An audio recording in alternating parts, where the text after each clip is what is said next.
числе для меня, как для профессионального историка и для...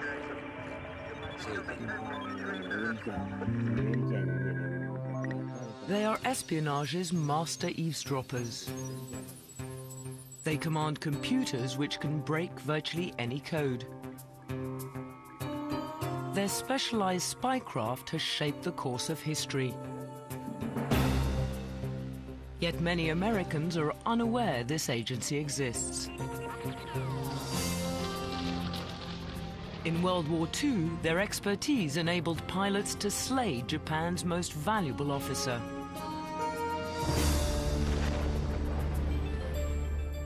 In the Cold War, secret messages they intercepted exposed a massive Russian spy ring in the United States. In the future, they'll be America's defense against a predicted electronic Pearl Harbor.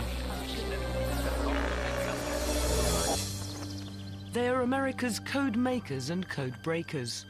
Today, they conduct their secret war at the NSA, the National Security Agency. For the first time, this fortress has opened its doors to documentary cameras.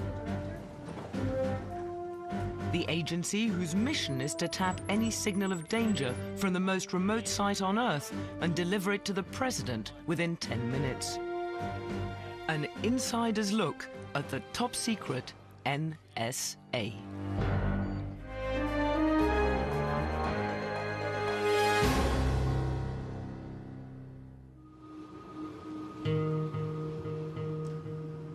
Inside this deceptively ordinary building in Fort Meade, Maryland, is a top-secret intelligence organization unrecognized by most passers-by. It's encased in copper meshing to shield its clandestine work from electronic eavesdroppers. For more than 45 years, the NSA has maintained a level of secrecy so absolute, its employees joke that its initials stand for no such agency. With a budget that exceeds the CIA's, the NSA is America's most costly intelligence service. Though the figures are classified, it's estimated its annual operating cost is $8 billion. That's 8,000 million pounds. But espionage experts maintain the secret work performed here is worth every penny. The NSA's employees are the masters in a specialized branch of spying, communications intelligence.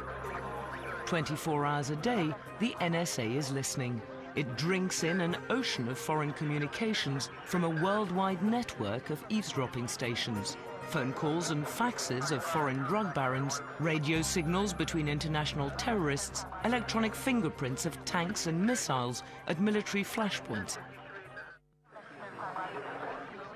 While the accuracy and depth of intelligence gathered by conventional human spies can be severely limited, communications intelligence can provide the full inside story. Basically, the best source of intelligence that you have is signals intelligence. It's far better than spies. With a spy, you never know whether he's not sending information to set you up someday for some kind of a deception.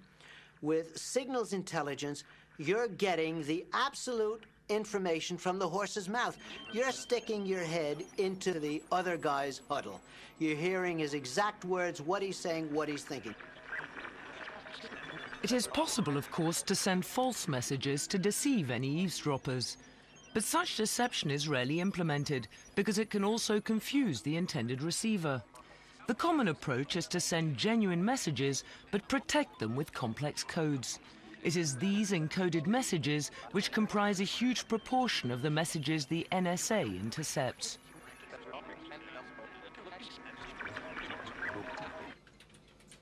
To break these codes, the NSA has assembled the world's greatest brains trust of cryptologists. These cryptologists have unlocked the most closely protected secrets of America's adversaries. Then if I wanted to encipher the message... Grooming new cryptologic talent is one of the NSA's highest priorities. Before cryptologists can learn how to break codes, they must understand how to make them. corresponds with T in cipher, so T stays the same. One of the first steps is learning how to use multiple alphabets to encode a message. This is what we call polyalphabetic substitution. I'm going to add in 4 more alphabets to make a grand total of 5 cipher alphabets. Now we have 5 different cipher alphabets with which to work. Now let's go back to our original message and try to encipher attack at dawn. The first letter, the A in the attack, the first A in it, we're going to use the very first alphabet. So this is our plain text here. We're going to make ciphertext. Find the A in the plain text and use the first alphabet. It corresponds to the letter P, just as it did before. Now go to the second plain text character, the T, but this time bump down to the second cipher alphabet. So we find our T, and it corresponds this time to an F. So we write F as our cipher character. Advance to the third alphabet now. T is again the plain text. Find your plain text T in the third alphabet. This time it's an I. So here we have 2 T's, but this time we have 2 separate and distinct cipher characters corresponding to those T's. This is what makes the polyalphabetic substitution that much more difficult to break. Only the most gifted minds will become NSA codebreakers, but sheer intellectual prowess is just the first criterion. There needs to be a certain technical competence in mathematics and probably language, but what they really need is the curiosity of a detective and the persistence of a pit bull. And it really helps, too, if they're really creative. The tenacity and self-confidence of NSA cryptologists is coupled with a curious indifference toward the content of the messages they unravel. An interesting phenomenon about many code breakers is that they don't really care about the message they're trying to read. What they're interested in, chiefly, is breaking the code, beating the code breaker, conquering the other guy. So once they have solved the code, they kind of lose all interest in it. Once the code has been cracked, decrypted messages with volatile content are instantly relayed to the nerve center of the NSA, the National Security Operations Center, NSOC. Here, NSA officials manage crisis situations codenamed Critic. The NSA averages a critic every 3 days. With a staff on alert 24 hours a day, 7 days a week, they monitor a global network of listening posts.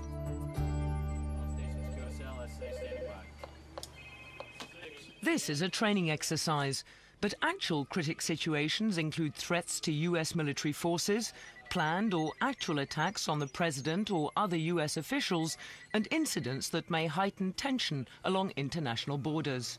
Hey, phone call from LaSalle at 1401 Zulu. The pilot has been recovered.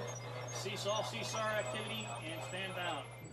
In crisis or calm, the NSA depends not only on its superior pool of cryptologic talent, but also the finest technology, state-of-the-art supercomputers, cyber spies which have revolutionized the art of espionage.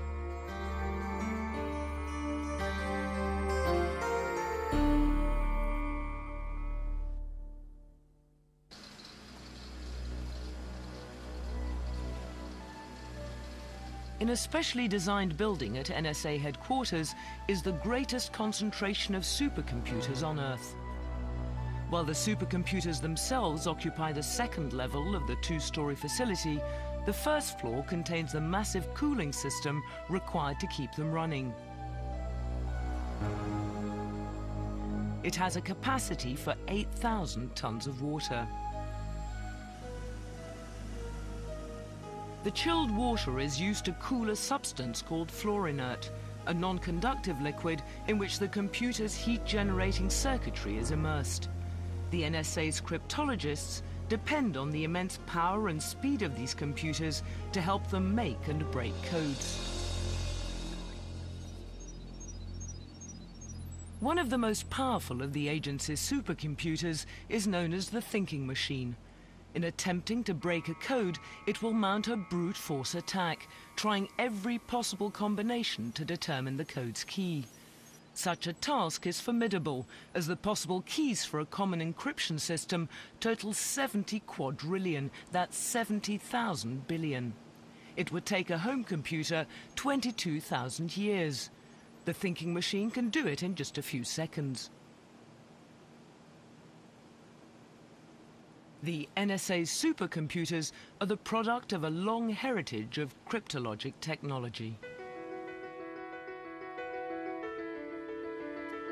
This is the thinking machine's ancient ancestor, an electromechanical calculator codenamed the bomb.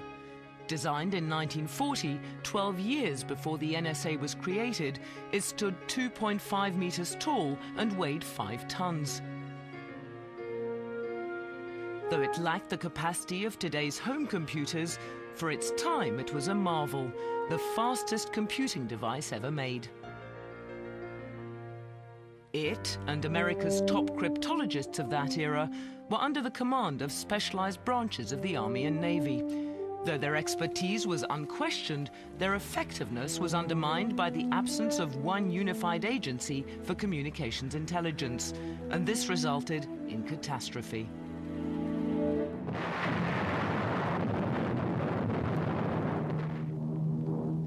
Several hours before bombs fell at Pearl Harbor, American codebreakers suspected that a surprise attack was imminent.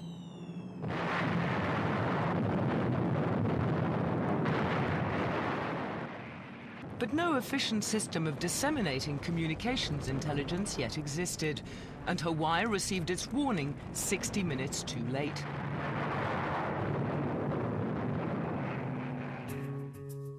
Despite the disaster at Pearl Harbor, the cryptologists would play a pivotal role in World War II. Their feats would pave the way for the formation of the NSA following the war. Key to the Allies' strategy was cracking Nazi Germany's secret code, generated by the German cipher machine, which was called the Enigma. The Enigma instantaneously encrypted typed plain text messages, one letter at a time. As each letter was typed, electrical impulses sent it through a series of plugs and rotors until it appeared in its new enciphered form. It was then written down for radio transmission. A vast number of possible rotor settings allowed each message to be enciphered according to its own unique and presumably unbreakable code. The possible permutations on the machine per letter are 2 to the 280th power. The Germans had no reason to fear that the Allies would invent anything or develop anything that would be sufficient to make that number of permutations solvable. Fortunately for us, they were wrong. The Allies' answer to Enigma was the bomb, conceptualized by the Poles, designed by the British, and built by the Americans. It was able to rapidly test all possible rotor settings and determine the key for each individual message. Early in the war, German U-boats ruled the Atlantic, so the cryptologists targeted radio signals encrypted by Enigma, which contained the submarine's locations. These signals would be intercepted by a worldwide network of listening posts. The intercepted signals were then transcribed and rushed to Washington, where cryptanalysts fed the data into one of 120 bombs for deciphering.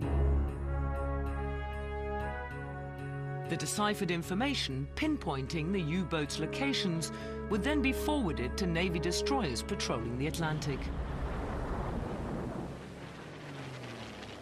A staggering 782 German submarines were destroyed by Allied naval units.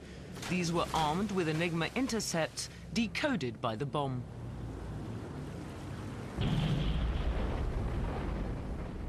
I think its contributions to the war in the Atlantic against the submarines was absolutely essential to winning the war. If we had not ended the German submarine threat, the United States would never have been able to send enough men and materiel to Europe to fight the Germans. Throughout World War II, crucial Allied victories would hinge on the secret contribution of cryptologists. In the war against Japan, their challenge was to break a complex numeric code known as JN25. Unlike Enigma, JN25 would be broken not by technology, but by sheer brain power. The work against the Enigma was largely machine-based.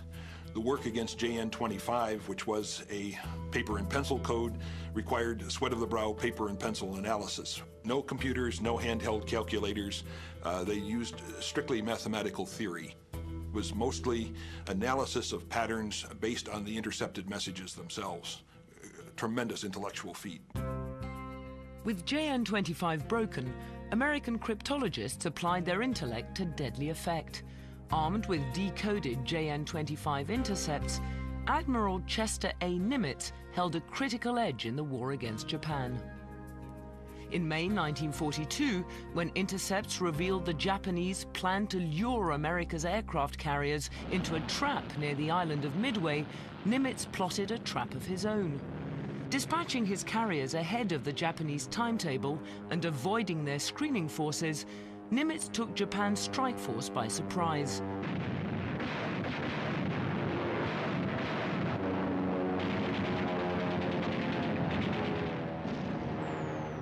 For the Japanese Navy, this was its first defeat in over 300 years.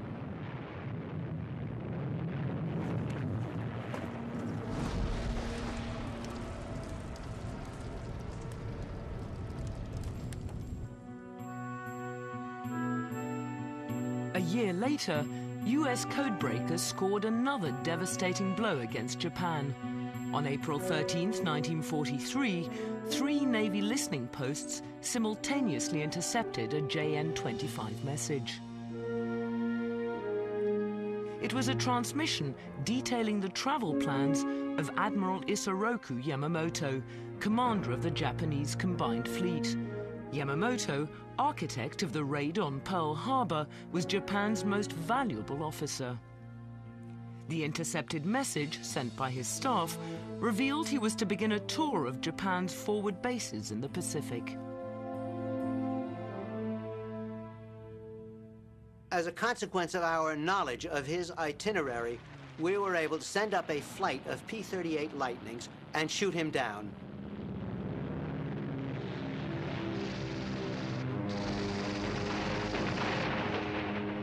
The mid-air assassination of Admiral Yamamoto was the most dramatic single episode ever to take place as a consequence of code breaking. It was in effect as if the United States had lost General Marshall, General Eisenhower, and General MacArthur all rolled into one. As Japan mourned its fallen leader, cryptologists focused their efforts once again against Germany. In the autumn of 1943, the United States and Britain were planning a risky cross-channel attack against Nazi-occupied France. But the Allies knew that the Germans had been fortifying the French coast for 2 years, expecting just such an invasion. In order for D-Day to succeed, Supreme Allied Commander Dwight Eisenhower needed precise information on Germany's defenses and strategic intentions. To provide Eisenhower with the information he needed, codebreakers focused their attention on messages transmitted from a high-ranking diplomat in Berlin. But in an unusual backdoor route to gain information on Germany, the diplomat they targeted was Japanese. He was Japan's ambassador to the Third Reich, Oshima Hiroshi. Oshima Hiroshi was a remarkable Japanese army officer and was very quick to make friends with top-ranking German army officers, including Hitler. He was immediately ushered in to some of the very top-secret meetings of the Germans. And being a good, obedient ambassador, he reported everything that he learned about the Germans, from the Germans, back to Tokyo. The most crucial of Oshima's memos were radioed to Japan in November 1943. Decoded in Washington, they contained just the information Eisenhower needed for a D-Day attack. In them, Oshima described how the Germans had given him frontline tours of the French coastal defenses. In exacting detail, he described not only the Germans' defensive positions, but also what the Germans expected the Allies to do in their attempted invasion. Armed with the knowledge of a Third Reich insider, Eisenhower tailored his tactics accordingly and ordered the invasion to begin on June 6, 1944.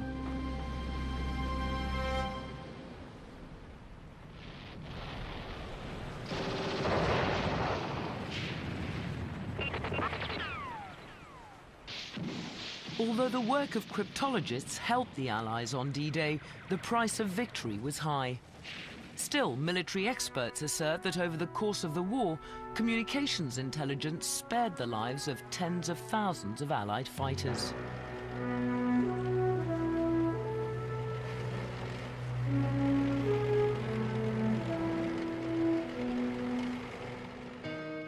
After final victory had been achieved in 1945, Eisenhower personally thanked the Army codebreakers at their headquarters at Arlington Hall in Washington. Convinced of the enormous value of their specialized branch of intelligence, American policymakers began efforts to form one unified agency to oversee it.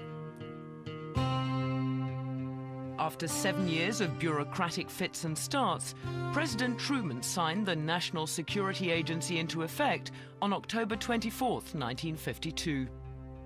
By this time, the United States had entered into a new war, a cold one.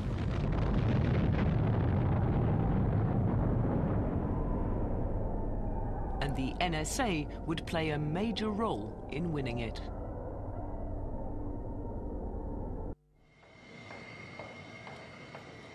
In a sub-basement at National Security Agency headquarters is one of the agency's most secret facilities. It's a high-tech factory producing computer chips for top-secret code-making devices. The laboratory lies beyond a gauntlet of security checkpoints. The last is a retina scan.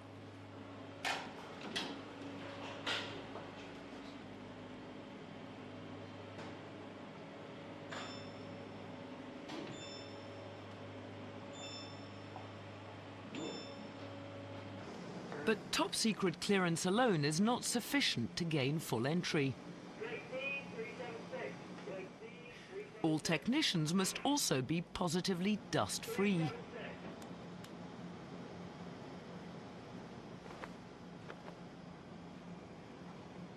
The reason? The microchips produced in the lab are so sensitive they demand a totally sterile environment. An air shower removes whatever trace elements of dust remain.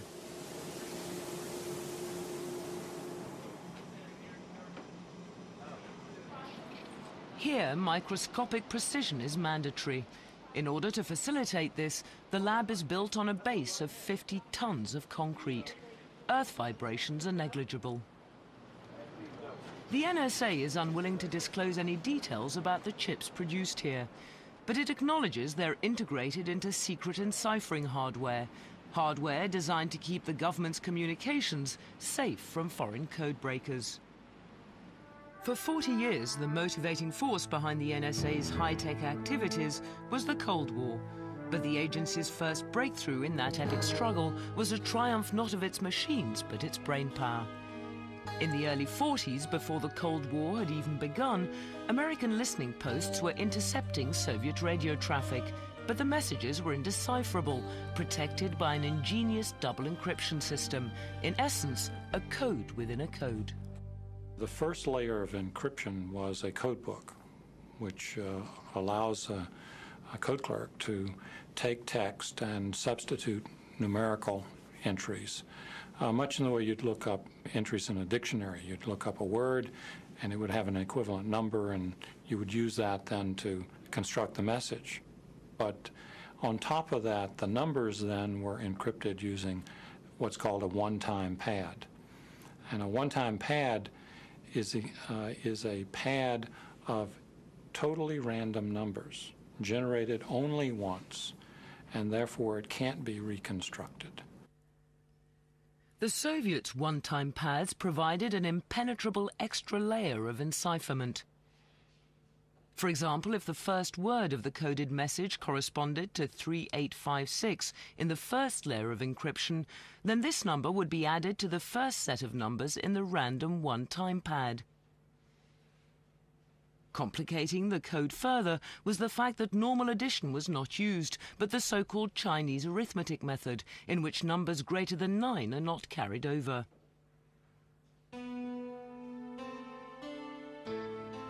In 1944, as the indecipherable messages mounted, one cryptologist made a pivotal breakthrough. Cecil Phillips, an army codebreaker, detected a crucial error by the Russians. The Soviets were taking shortcuts, using the same one-time pads on multiple messages. This discovery was the first step in unraveling the code. When you work on a cipher problem, there are lots of times when you will make some discovery or break, and when that happens, it's like eureka. You think you found it, and there's a kind of euphoria that goes with that you couldn't duplicate any other way. Within 2 years of Phillips' breakthrough, both layers of encipherment were painstakingly picked apart. The decrypted messages, codenamed Venona, stunned America's intelligence officials. A vast Soviet spy ring was operating in the United States. The level of the agent's penetration was alarmingly deep. This 1944 message makes reference to an unidentified operative in the inner circle of the wife of Kapitan, the Russian codename for Franklin Roosevelt. In other words, the Soviets had a spy within the entourage of the First Lady. Even more devastating was the revelation that the Soviets had penetrated the Manhattan Project, America's secret wartime effort to build the atomic bomb. The bomb, codenamed Enormous by the Russians, was the prime focus of the espionage ring. According to the Venona decrypts, the most active agent gathering such intelligence was codenamed Antenna, later designated Liberal, but his actual identity was unknown until 1949. Federal investigators discovered that Liberal was Julius Rosenberg, the owner of a small electrical engineering firm. On July 17, 1950, Rosenberg was taken into custody. On August 11th, Rosenberg's wife Ethel was also arrested. However, the Venona decrypts provided little information of her activities, beyond her awareness of her husband's work for the Soviets. Convicted of treason in a trial that inflamed the nation, the Rosenbergs were sentenced to death in March of 1951.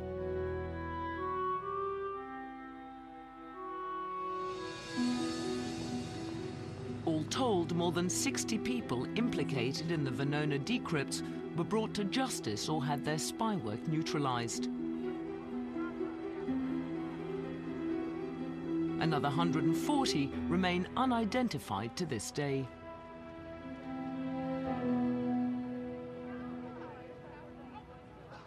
As the Cold War extended to the 1960s, the NSA continued to secretly shape its course.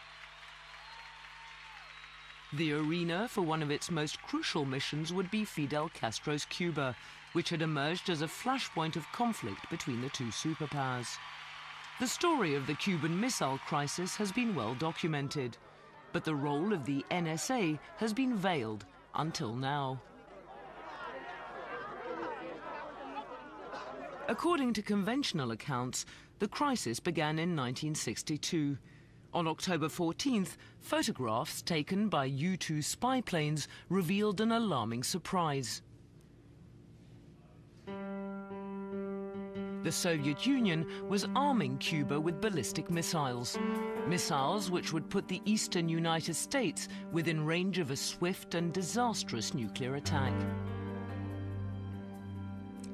Historians have chronicled that this was the first evidence of the Soviet threat presented to President Kennedy by American intelligence. But in reality, NSA listening posts had been monitoring Cuba's arms buildup as early as 1960. The communications it intercepted concerned suspicious Soviet ships heading for Havana.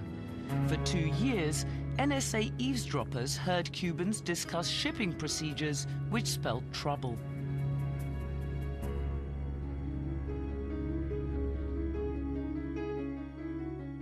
When the ships arrived, they were to be unloaded only at night.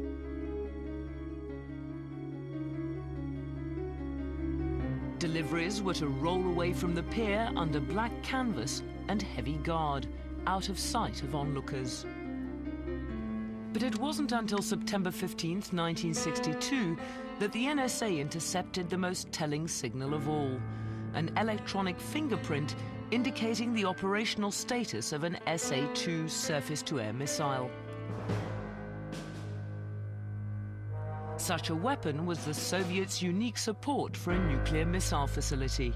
A month before the U-2s confirmed it, the NSA had collected strong evidence indicating Cuba's nuclear threat. So when the crisis erupted full-blown in October, President Kennedy was well prepared. With the world on the brink of nuclear war, the naval blockade he ordered was able to prevent the arrival of more missiles. Later, the Soviet Union agreed to remove the missiles already in place. The crisis predicted by the NSA was over.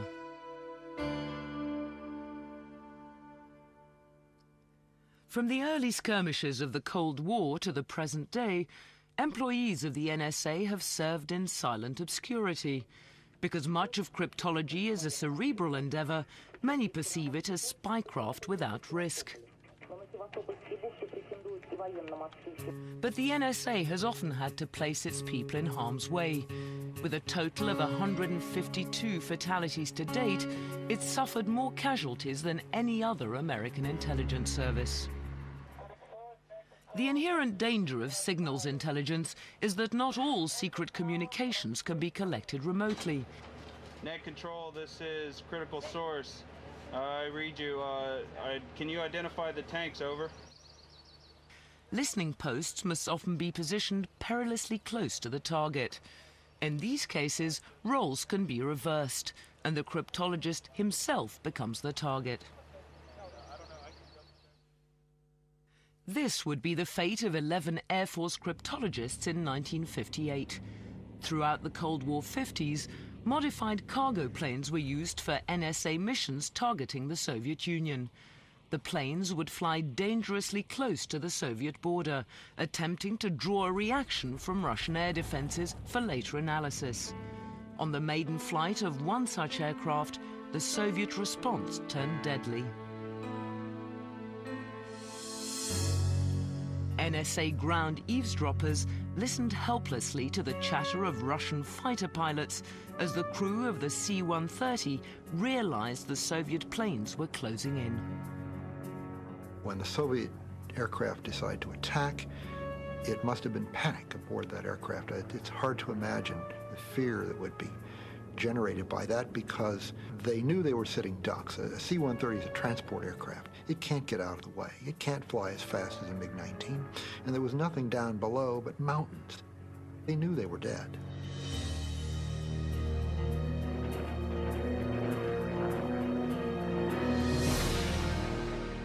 What was left of RC-130 came down in Soviet Armenia. The entire crew of 17, including the 11 cryptologists, became unsung heroes of the Cold War. 3 years later, a 25-year-old intelligence specialist from Tennessee would become the first casualty of another war. James T. Davis was the Army's first cryptologist in Vietnam and the first American to fall there. In 1961, Davis arrived in Vietnam, 3 years in advance of America's full military commitment. His assignment was to locate elusive communist guerrillas by homing in on their radio transmissions. The danger was that his direction-finding equipment would function effectively only if he were perilously near the enemy. Davis was in constant danger when he was in Vietnam because the direction-finding equipment that he had to operate within about 6 miles of the Viet Cong transmitter. And if you're within 6 miles of the Viet Cong transmitter, you could be within a few hundred yards of the main force.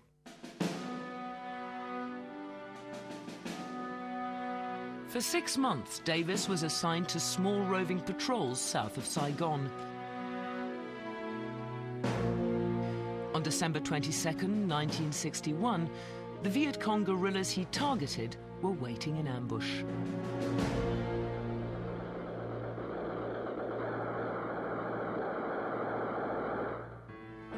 Davis and 9 South Vietnamese soldiers were cut down in a hail of gunfire. A sole survivor escaped to report the massacre. Davis was the first of 59 cryptologists killed during the war. The spectre of Vietnam is etched into the NSA's memorial, but the most deadly single incident in the history of cryptology occurred in another war a world away. On June 5, 1967, the Middle East erupted into what became known as the Six-Day War.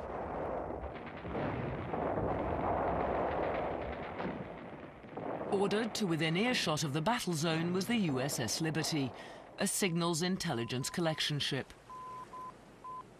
On June the 8th, the Liberty was patrolling 22 kilometers off the Sinai coast, though in international waters, its close proximity to the Arab-Israeli conflict made it a vulnerable target. At 2 o'clock that afternoon, Israeli planes mounted an attack.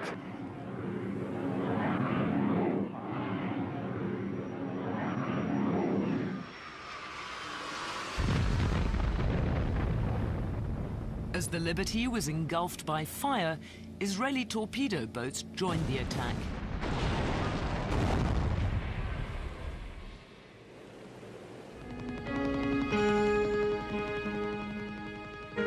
Incredibly, the pummeled Liberty did not sink, but 34 died and 170 were wounded.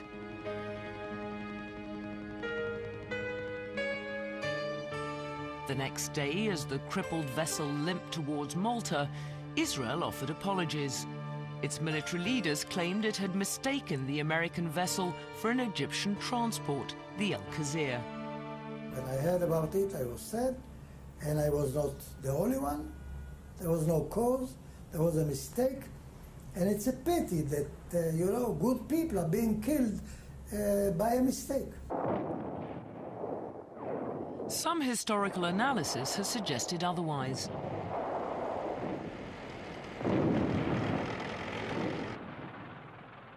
It's been pointed out that on the day of the attack, Israel had almost completed its overwhelming victory over its Arab enemies.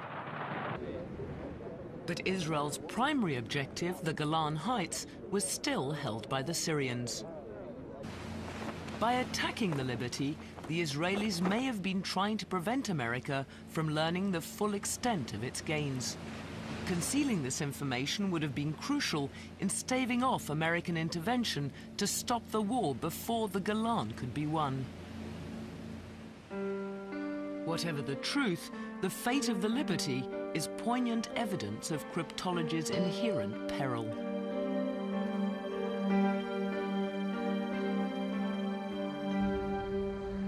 I think the Liberty incident reminds us of something that we never should forget. We make cryptanalysis sound like a clean, safe, academic way to get intelligence, but we need to realize that sometimes people in this business must risk or even give their lives for their country In many ways, they are the quietest of the silent heroes of the Cold War.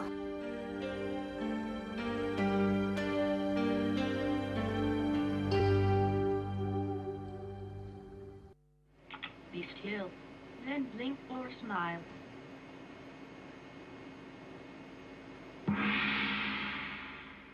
In the 21st century, the NSA now faces a new breed of challenges.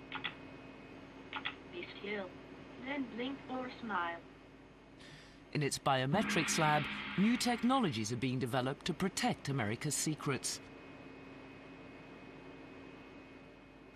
Facial recognition systems provide added security to sensitive information in computer networks. Soon to be obsolete are vulnerable passwords. Passwords can be guessed about 30% of the time. So what we would like to do is depend upon some intrinsic characteristic of the individual rather than on something that they have to remember. And that's what we're trying to achieve here. And in the case of face recognition, there's nothing to touch. You really have to do nothing more than just be yourself. Biometrics research reflects the NSA's escalating emphasis on the need for defense in the information age. Technicians are devising innovative methods to protect America from the threat of cyber warfare.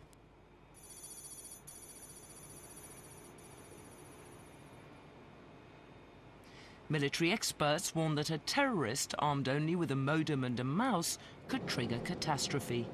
Preventing such an attack is among the NSA's new challenges. The National Security Agency's central responsibility is to preclude strategic surprise. So as we look at conflict in the information age, it's terribly important that NSA succeed in avoiding an electronic Pearl Harbor.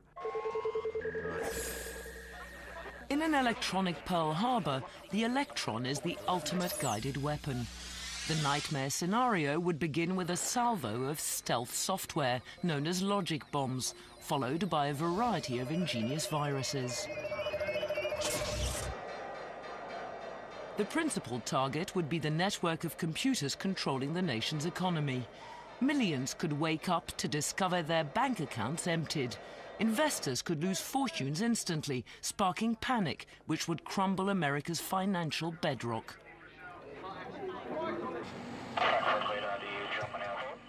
Also targeted would be the nation's transportation systems. Virulent software worms would invade the computers operating air traffic control. False messages could order planes to land on crowded runways. America's skies would be in turmoil, a death trap. With its transportation grid locked, its communications disrupted, and its economy ruined, America could be plunged into anarchy. Though some experts maintain a disaster of this magnitude is unlikely, most agree that cyber warfare will be the new battleground of the 21st century. To repel any future attack, the NSA is developing defensive measures which are closely guarded secrets. For half a century, unmatched secrecy has been fundamental to the NSA's success. Okay, morning everybody. Start us off, Judy. Good morning, sir. Right after. Those who work here maintain that an exceptional level of commitment is also imperative.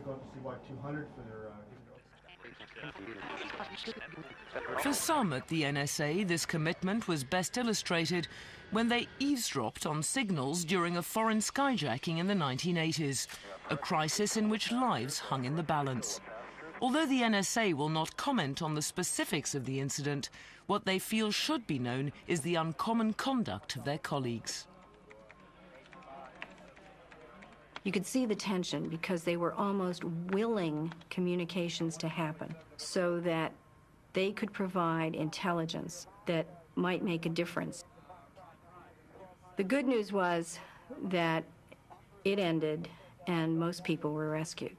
The tragedy of that was that one individual was killed. They were devastated when that person was killed. When it was all over, They sent flowers, and they attended the funeral. Nobody knew they were there. Nobody knew where the flowers came from. Those are the kinds of people we have working in this building. They never talk about the events they support. They never talk about the tragedies that go on, but they really identify with whatever is going on in the world. And they really identify with the fact that they may be thousands of miles away, but through electronic communications, they are there as part of the fight.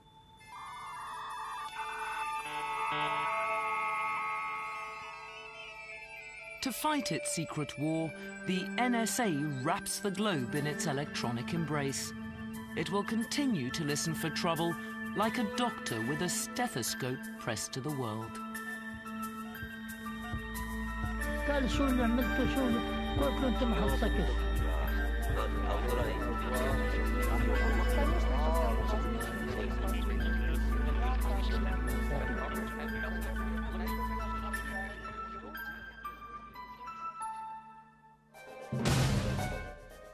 A rare bacterial disease causes concern when it claims a life. Diagnosis unknown takes up the story next on Discovery.